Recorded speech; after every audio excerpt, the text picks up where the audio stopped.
Yang membatalkan puasa ada 9. Ada fikih praktis itu di depan, mungkin ada yang jaga. Ada 9 hal yang membatalkan puasa dan 9 orang yang boleh berbuka puasa. Kalau anda tergolong orang yang 9, nggak wajib puasa. Nanti ada setelah ini 9 hal yang membatalkan puasa. Yang pertama adalah mudah dihafal, nanti langsung cara yang menghafal pun sudah saya tata. Yang membatalkan puasa adalah yang pertama memasukkan sesuatu ke salah satu lubang yang 5. Memasukkan sesuatu ke salah satu lubang 5, lubang mulut, lubang hidung, lubang telinga, lubang buang air kecil, lubang buang air besar. 5. 1, 2, 3, 4, 5. Baik, kita rinci satu demi satu. Memasukkan sesuatu, nanti ibu kesini semua, ibu jangan kedip. Tidak usah noleh juga ke sini. Ini kedip sedikit tidak paham nanti. Jangan kedip, ibu. Tidak usah tanya sebelahnya, tanya saya nanti. Kalau ibu tanya sebelahnya tambah nggak ngerti. Percaya. Ya? Ibu tidak usah tanya sebelahnya, ibu tanya ke sini. Masih ada yang bercerita di mana? Di sana tuh ada yang cerita. Ini fikih praktis, ibu jangan kelewatan sedikit pun. Nah, yang maksud membatalkan masukkan lubang mulut, lubang hidung, lubang telinga, lubang buang air kecil, lubang buang air besar. Ini saya rinci. Yang dimaksud memasukkan ke lubang mulut adalah nelennya. Makanya jangan kedip dulu, nanti salah ya. Nelennya. Maka selagi anda tidak nelen, maka tidak batalkan puasa. Misalnya di satu pagi anda melihat es krimnya anak-anak kok lebih. Lah, ini sayang. Esnya lebih, langsung dimasukkan ke mulut. Batal enggak? Enggak batal asalkan jangan ditelan. Jangan ditelan. Awas jangan.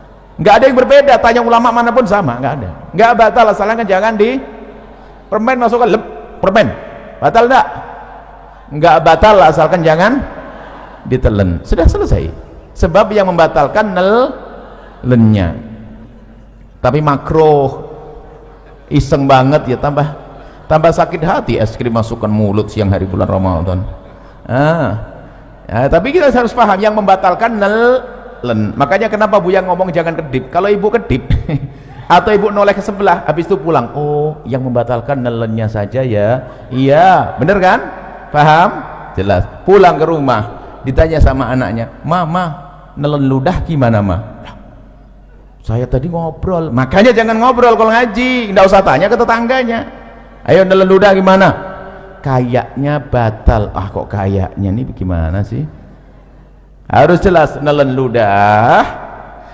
ludah itu tidak membatalkan puasa dengan catatan ada 3. Jadi nelen ludah itu tidak membatalkan puasa asalkan ada catatan 3. Yang pertama, ludahmu sendiri. Sudah, tidak usah bingung kalau belajar dengan kami. Ibu matanya ke sini aja, ibu gak usah bingung, nanti ibu paham sendiri. Tidak usah bingung, tidak usah. Saya pikir yang paling mudah itu ibu paham gampangnya. Yang pertama, ludah ditelen itu tidak membatalkan puasa asalkan ludah ibu sendiri. Ludahnya orang lain batal. Ya masa ludahnya orang ini. Ya cuman kalau ngomong ludahnya orang lain itu jangan dibayangin ada ludah di meja langsung itu jorok banget itu. Anda memang belum belajar bagaimana keharmonisan dalam rumah tangga. Ya mungkin sekali seorang suami kalau ciuman kan nggak batal puasa, tapi kalau tertukar lidah suami sama istri, pak, ya gitu loh. Contohnya yang indah, contoh kok jorok banget. Rumah tangga model apa itu? Jadi kan tertukar ludah, batal tidak?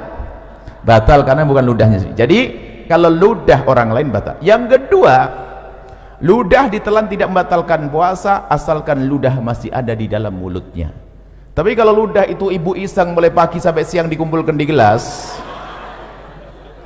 sampai dapat setengah gelas, masya Allah, taruh di kulkas dingin.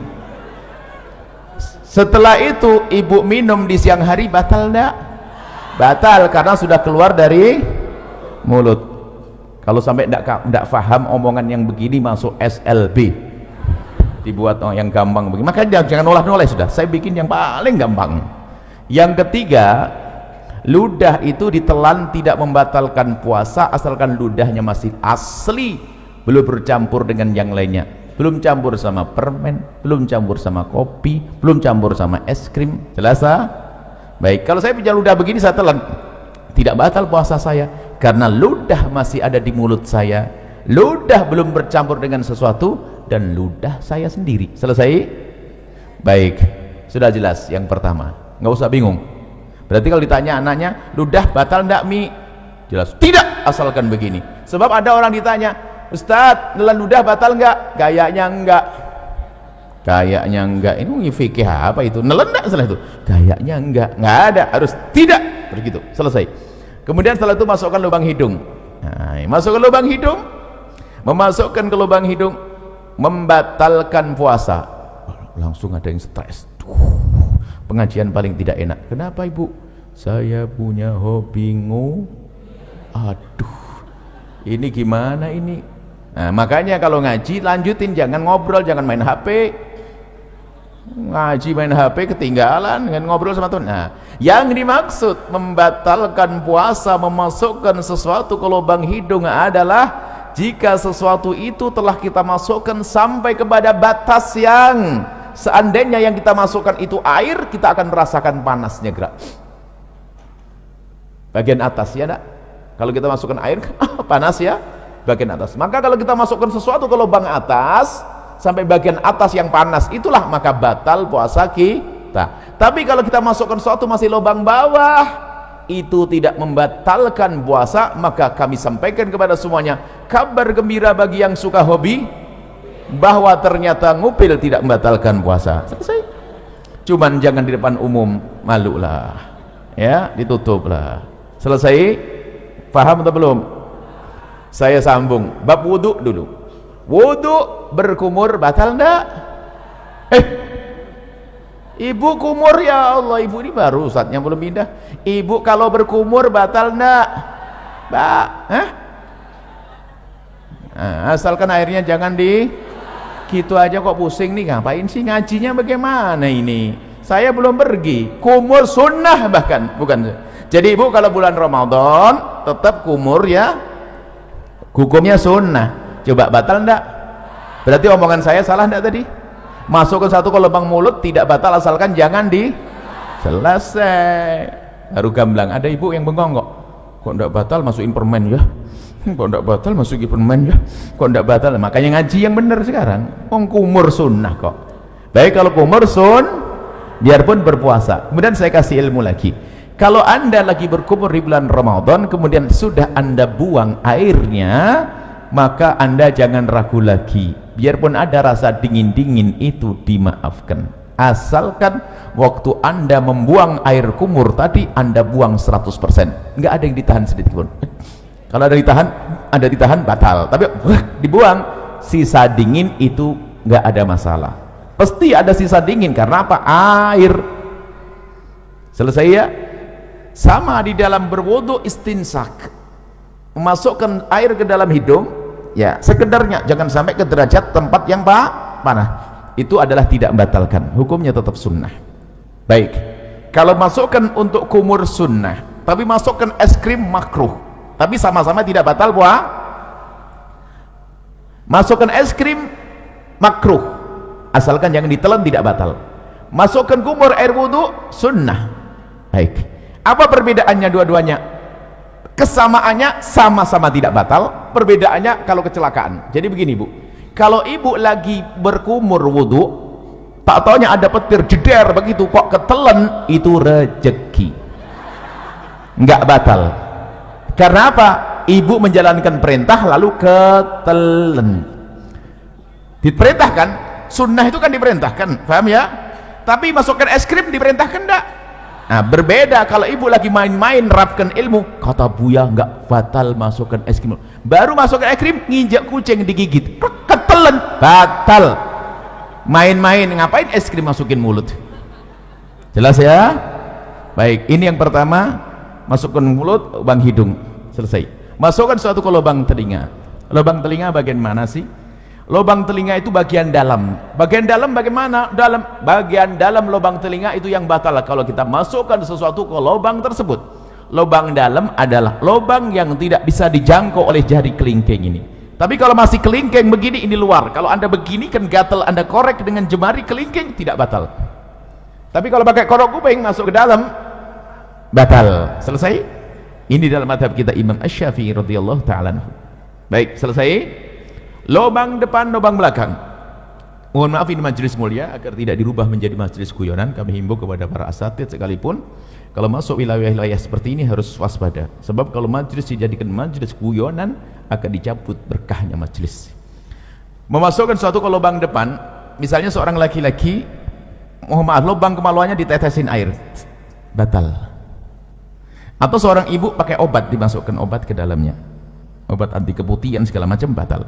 Atau mohon maaf nih, seorang wanita di saat hendak mensucikan diri dari bekas buang air kecil, maka wahai para wanita, hendaknya cukup digosok dengan perut jemari ini. Kalau digosok dengan perut jemari ini sekuat apapun, maka ini masih bagian luar dan tidak batal. Tapi kalau mohon maaf, kalau jemari yang dibelokkan begini masuk ke wilayah dalam, batal puasanya. Maka Allah sudah maha tahu cara mensucikan, cukup dengan perut jemari, tidak usah kena ragu-ragu. Ini biasanya santri yang setengah ngajinya itu ragu-ragu, kena was-was, pengen dimasukkan ke dalam, batal puasanya dan bikin penyakit kotor. Cukup dengan perut jemari, sekuat apapun ini bagian luar, asalkan dengan perut jemari, dibersihkan dengan perut jemari, itu bagian luar, tidak batal puasanya. Jangan sampai gara-gara dengar omongan saya nanti pada nggak bersih diri dari buang air kecil, kacau nanti. Bersihkan dengan perut jemari, selesai. Kemudian untuk lubang belakang sama, bersihkan dengan perut jemari. Kalau ada dibelokkan begini, batal, dimasukkan dengan perut, dengan jemarinya. Selesai, itu yang pertama. Yang kedua, yang membatalkan puasa adalah muntah dengan sengaja. Muntah dengan sengaja. Kalau orang muntah tidak sengaja nggak batal. Hamil muda muntah, naik kendaraan mabuk muntah, tiba-tiba masak sesuatu bau muntah, nggak apa-apa, nggak batal. Yang membatalkan muntah dengan sengaja, digorok perutnya, muntah, atau mencari bau yang paling nggak enak biar keluar, biar muntah. Kalau dengan sengaja tapi kalau tidak sengaja tidak batal. Dengan catatan, ini catatan ini umum, secara umum, asalkan habis muntah yang tidak sengaja tadi, jangan nelen ludah sebelum berkumur. Kalau nelen ludah habis muntah, ludahnya ditelan, batal puasanya. Kenapa begitu? Ini pemahamannya kembali yang pertama tadi. Muntahan dari dalam perut kita itu najis lewat tenggorokan ke mulut. Berarti mulut kita kenapa? Kena najis. Najis itu cara mensucikannya dengan air, bukan dengan ludah. Maka kalau kita meludah 1000 kali biarpun mulut bersih, tetap najis. Maka cara membersihkannya mulut yang terkena najis, cukup ambil air bersih seperti ini, umur, selesai. Maka bagi yang kok muntah tanpa sengaja di siang hari, maka bulan Ramadan, maka bergegaslah mengambil air, jangan telan ludah dulu. Kalau memang meludah, dibuang ludahnya sampai ketemu air, berkumur. Setelah anda kumur sekali, boleh setelah itu ludah ditelan. Kenapa? Karena ludah ditelan menjadi batal puasa kalau habis muntah tadi sebelum berkumur, karena ludahnya sudah tidak murni lagi kayak pertama tadi. Ingat, karena ludah sudah bercampur dengan najis. Selesai ya, mudah dihafal. Yang pertama masuk ke satu ke lubang 5, yang kedua adalah muntah dengan sengaja, mirip muntah dengan itu satu paket. Kemudian yang kedua dan yang ketiga, yang ketiga dan keempat yang membatalkan puasa, yang ketiga adalah berhubungan, bersenggama biarpun tanpa keluar air mani. Cukup bersenggama, seorang suami mohon maaf memasukkan kemaluannya ke istri biarpun baru sebentar lalu ditarik, itu membatalkan puasa. Biarpun sebentar, biarpun tidak keluar mani. Kami hanya membahas urusan suami istri. Bagaimana dengan zina? Sama, zina batal puasa. Naudzubillah. Menggauli kambing batal puasa. Cuman tidak dibahas di sini karena apa? Ya itu orang-orang bukan ahli iman itu, ya enggak? Kita bicara yang halal. Memasukkan, bersenggama, biarpun tanpa keluar mani, senggama yang sengaja. Ukuran membatalkan bagi seorang suami sederhana. Mohon maaf ini majelis mulia, Jika seorang suami sudah memasukkan semua wilayah kepalanya saja ke wilayah wanita, batal puasanya. Tidak harus semua batang kemaluannya, tapi cukup kepalanya saja sudah batal. Awas, ini harus paham di sini, hati-hati. Kemudian bagi seorang wanita berbeda. Kalau wanita tidak harus semua kepala kemaluan suami, tapi cukup kemasukan sedikit saja sudah batal. Kemasukan sedikit sudah batal. Masuk bab yang pertama tadi. Masuk yang pertama tadi, membatalkan suatu, masukkan suatu dengan sengaja. Maka saya ingatkan balik yang pertama. Mohon maaf, wahai para wanita, dicium suami tidak membatalkan puasa. Seorang suami, mungkin suamimu adalah orang yang sangat genit, sering cubit-cubit, gak batal puasa. Termasuk jika suamimu memegang wilayahmu, wahai para wanita, tidak batal puasa. Dengan catatan, asalkan jemarinya tidak dimasukkan. Kalau jemarinya dimasukkan dan anda membiarkan, batal puasa anda. Mohon maaf, ini majelis mulia, tolong diangkat wibawa supaya tidak jadikan bahan guyonan. Kemudian setelah itu, yang ketiga akan bersenggama biarpun tanpa keluar mani. Yang keempat adalah keluar mani dengan sengaja biarpun tanpa senggama.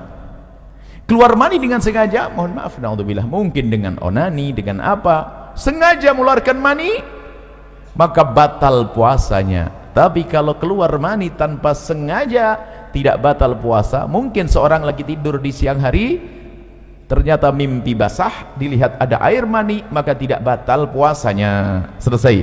Jadi keluar mani tanpa sengaja, biarpun tanpa senggama, selesai. Dapat berapa? 4. Sekarang 5, 6, 7. Biar ngapalnya gampang. 5, 6, 7, haid, nifas, melahirkan. Satu paket. Haid, nifas, melahirkan. Seorang wanita lagi puasa jam 5 sore keluar darah haid, batal puasanya. Seorang wanita yang ahli ibadah biarpun hamil tua tetap puasa. Setelah puasa di hari itu jam 4 sore bayi lahir, batal puasanya. Melah ya nih. Yang pertama adalah haid, yang keempat 5 haid, 6 nifas, 5 melahirkan. Hafalannya harus jelas ini ya. Melahirkan bayi atau bakal bayi. Tolong diingat kalimat bakal bayi di sini. Bayi atau bakal. Kalau bakal bayi itu apa? Keguguran. Jadi kalau keguguran batal enggak? Batal enggak? Hah? Iya, jangan kaget digituin saja sudah berubah. Kan sudah ngomong bayi atau bakal bayi. Kalau kata bidan, aduh sabar, berarti batal puasanya. Selesai? Dapat 7. Yang ke-8 sendiri. Yang ke-8 adalah hilang akal. Hilang akal. Hilang akal ini ada 3 martabat, ada 3 model. Yang pertama adalah gila. Gila. Kalau ada orang gila, saya tidak bisa nyontohin. Gila itu gimana? Gila, misalnya lagi ngobrol begini kok tiba-tiba gila, batal puasanya. Biarpun gilanya sebentar. Lagi ngobrol tiba-tiba gila sebentar, batal puasanya. Gila membatalkan puasa. Hilang akal martabat yang kedua adalah pingsan. Hilang akal tidak pingsan? Pingsan membatalkan puasa kalau pingsannya itu sehari penuh. Habis sahur pingsan, sadar-sadar isya. Puasanya batal. Karena apa? Pingsannya sehari ini kebalikan dari gila tadi. Tapi kalau kita pingsan kok sempat sadar di siang hari biarpun sebentar, puasanya sah. Contoh, pingsan habis sahur, tahu-taunya bangun-bangun zuhur, kaget lihat matahari, pingsan lagi dia sampai isya. Puasanya sah atau tidak? Sah atau tidak? Sah, karena sempat sadar biarpun sebentar. Selesai. Hilang akal yang ketiga, tidur. Tidur ini tidak membatalkan puasa biarpun tidurnya sehari penuh. Habis sahur tidur, bangun-bangun isya. Bukan kerbo ini. Kalau kerbo masih suka bangun itu. Kalau ada orang tidur yang kayak begini, tidurnya apa nggak tahu. Bangun habis sahur, tidur, bangun-bangun ini, puasanya sah atau tidak? Sah atau tidak? Ya sah lah bu. Ini kan bukan bab sholat ibu, ini bab puasa. Kalau bab sholat lain cerita nanti ya. Lah kalau orang tidur beneran ya sholatnya nggak dosa kok. Orang tidur itu termasuk udurnya sholat kok. Cuman dia keterlaluan, masa ada orang tidur kayak begitu. Baru sholatnya dikodok nanti.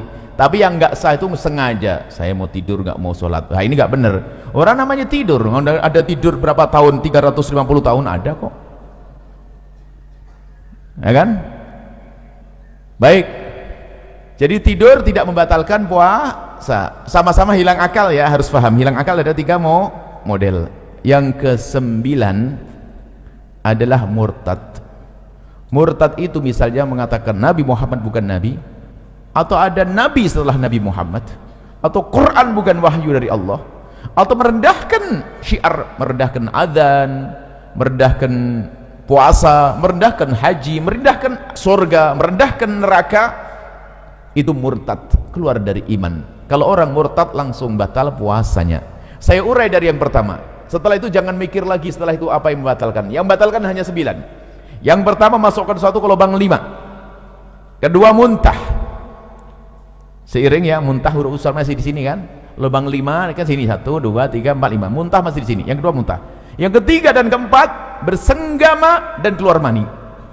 Bersenggama tanpa keluar mani. Yang keempat, keluar mani biarpun tanpa senggama. Hafal? Hafal belum? Kalau tidak hafal, tidak dilanjutin ini. 5, 6, 7 haid, nifas, melahir. Yang ke-8 hilang akal. Selesai. Hilang akal ada 3 model. Yang ke-9 apa? Murtad. Selesai, jangan mikir lagi setelah itu. Nah, kalau nanti ada yang bertanya, yang jawab temennya. Baik, saya coba, saya uji, saya tes. Oh, pernah sakit mata? Semoga tidak sakit, amin. Kalau sakit mata, pernah tidak dikasih obat? Pahit tidak di tenggorokan? Batal tidak puasanya? Kan baru di sini Buya. Saya ngajar di sini kok bisa ngomong. Memang Buya ngomong ada mata tadi. Kok jadi batal, bagaimana ini ceritanya? Kok nambah sendiri? Inilah belajar yang nggak bener. Suka ngarang begini nih. Ayo. Memang saya ngomong apa? Mulut, mata. Hah? Oh hidung. Lah kok ada yang batal dari gimana Bu? Nah ini baru di tes 1 sudah gagal nih. Jangan-jangan yang lainnya nggak paham nanti. Coba, batal enggak masukkan ke mata? Ke paha. Masuk ke dalam. Wah, batal enggak? Jangan. Bahkan ini orang cerdas suatu ketika. Ini ikatan dokter. Ikatan dokter kalah sama Anda. Tiba-tiba, Buya, hukumnya cabut gigi siang hari bulan Ramadan batal enggak? Batal enggak coba? Gigi. Hah? Asalkan giginya jangan. Lah kok bingung gitu aja. Asal giginya jangan ditelan. Selesai. Kemudian ada lanjutannya, tapi Buya kan nanti darahnya terus ngalir akhirnya masuk ke dalam mulut. Berarti kamu takut ketelan darahnya kan? Iya Buya. Kalau begitu jangan cabut siang. Selesai. Tapi kalau selesai kok pusing. Belajar kok setengah-setengah. Makanya kalau ngaji itu yang bener. Ngaji ngantuk. Nah, jelas ya? Baik, nanti boleh tanyalah Pak Ustaz.